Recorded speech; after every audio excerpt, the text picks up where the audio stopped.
Pastor Joshua here. Hope you're all doing well. It was wonderful to get to see y'all on Sunday night on Zoom, those of you that joined us. Again, we'll be doing that this Sunday from 7 o'clock to 8 o'clock. I'll get a reminder out real soon. So be sure to join us. It was a good time. Got to hang out, see everybody's faces that we hadn't seen in a little while. And we'll do the same. We'll have a little devotional, play a game or two, and just get to hang out for an hour. And so this is Easter weekend, and I'm excited. We're going to be doing something special for the kiddos tomorrow, and I'm really looking forward to that. But I'm praying for you guys. I miss you guys, but I do want to share something really cool with you guys this afternoon. If you've been in the Sunday school class, you've probably heard me mention Habakkuk a couple of times and what we might study, and it's really been on my mind a lot lately because I've read it and I've really enjoyed it, but it kind of just reminds me of the times that we're in now. And so I just want to read to you the first part of Habakkuk's complaint. It's verse 2 through 4, and then we'll see the Lord's response. It says, "How long, O Lord, must I call for help, but you do not listen, or cry out to you violence, but you do not save? Why do you make me look at injustice? Why do you tolerate wrong? Why do you tolerate wrong? Destruction and violence are before me. There is strife and conflict abounds. Therefore the law is paralyzed, and justice never prevails. The wicked hem in the righteous, so that justice is perverted." And I can really relate to that. We see that a lot. It's in our own society. We see the government. We see people that are in leadership role, perverting the law, not abiding by the law themselves. But we also see a lot of violence, a lot of intolerance. We see a lot of infighting. People disagreeing and not getting along. There's not a lot of peace at times. And I can feel Habakkuk's complaint here. It was a similar time for him as it is now for us.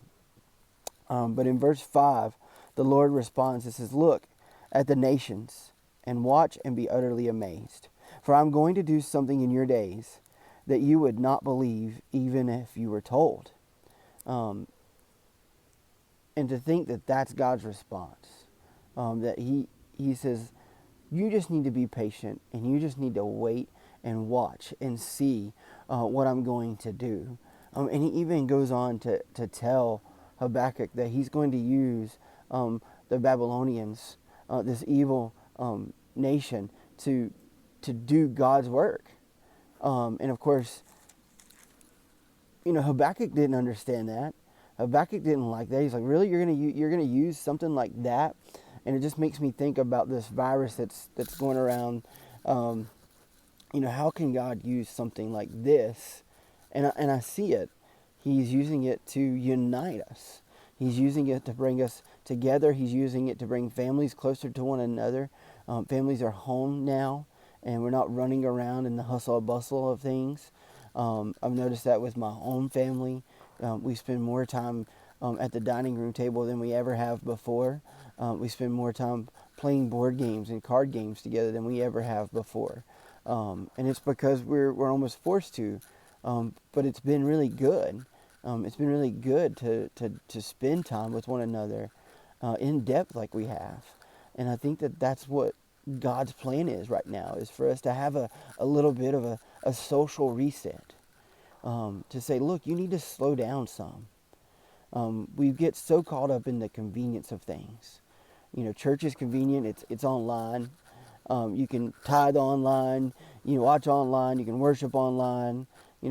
Food is convenient. You can call it in and not even have to go through the drive-thru. They'll bring it out to you. The same thing with groceries. Everything is convenient. You can find it immediately online. If you're looking for it, you can Google it. If you don't know the answer, you can find it. If you're trying to fix something, you can go to YouTube College, as I say, or my father-in-law says, and you can learn how to do something just on YouTube. And they're all great tools, and it's great to have these conveniences. But it can also make us feel like we're cramming in too much. And I feel like that's been my prayer anyway, is that this would be a social reset for families, and that God would shine in the light of all of this, and that the church would shine in the light of all of this. But I love, even after God reveals something to Habakkuk, he kind of questions him again, and he's like, I don't get it. Why would you use something like that? But he has the right attitude. In chapter 2, verse 1, he says, I will stand at my watch and station myself on the ramparts. I will look to see what he will say to me and what answer I am to give to this complaint. And the Lord responded to that as well. But it was his mindset. And I think about Proverbs 3, 5, and 6. It says, trust in the Lord with all your heart. Lean not on your own understanding. And in all your ways acknowledge him. Acknowledge God. And he will direct your paths. And that's exactly what Habakkuk is trying to do here. It's beyond his understanding. He lacks understanding why God would use this nation, why God would allow injustice, and he would allow violence, and he will allow these things that he's seeing in his nation and in his people. And he just doesn't get it. And so in the midst of this lack of understanding, he's turning to God. You know, I can imagine Habakkuk kind of being frustrated and angry. You know, why, God? Why are you doing this? Why do you allow this? And God says, it's part of my plan. Understand that it's part of my plan.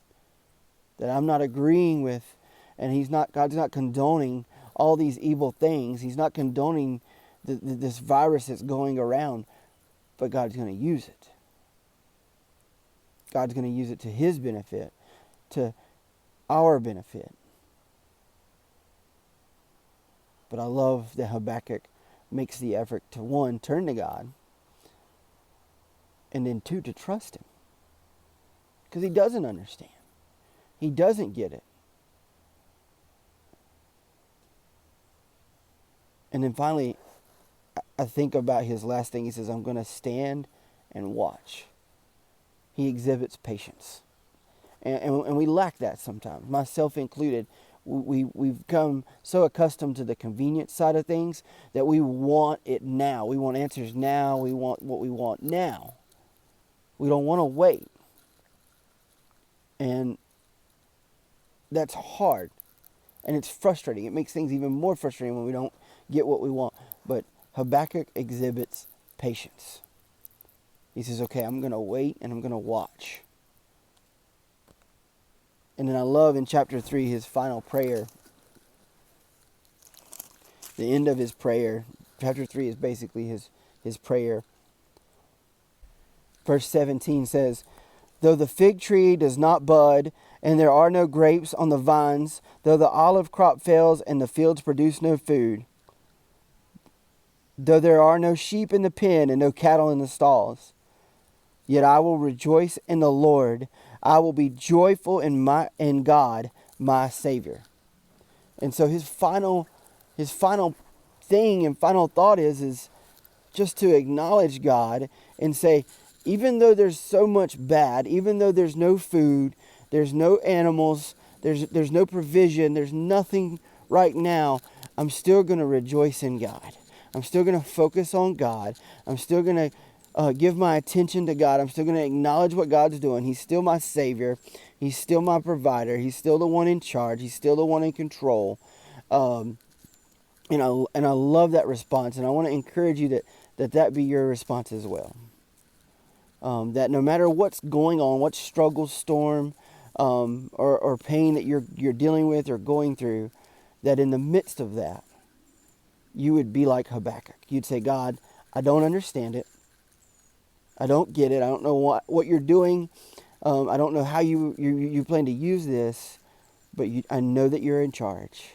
I'm going to stand and watch. I'm going to be patient because I know that you are sovereign. I know that you are great and wonderful. And even though I don't understand and I don't have the answers right now like I'd like, you're in charge and you are enough. And so that's what I want to remind you today is that God is enough.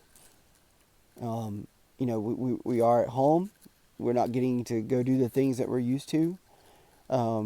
We can find ourselves bored and, not being content with the situation. We're eager to get back at it. We're eager to get back out into the public and do things. But God is enough. It's not God in this guy or this girl in this relationship. It's not God in wealth. It's not God in a house. It's not God in a job. It's not God in good grades. It's simply God. And I want to read one last verse to you.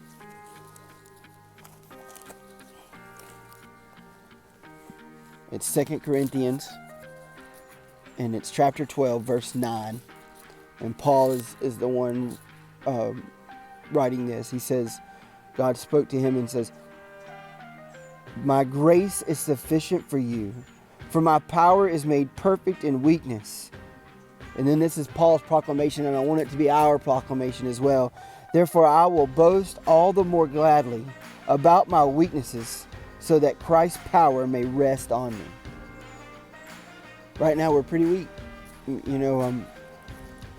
Don't feel like I have a whole lot of value sitting at home, and I know I'm taking care of the boys, and I know you guys are doing schoolwork and things, but we feel like our value is diminished.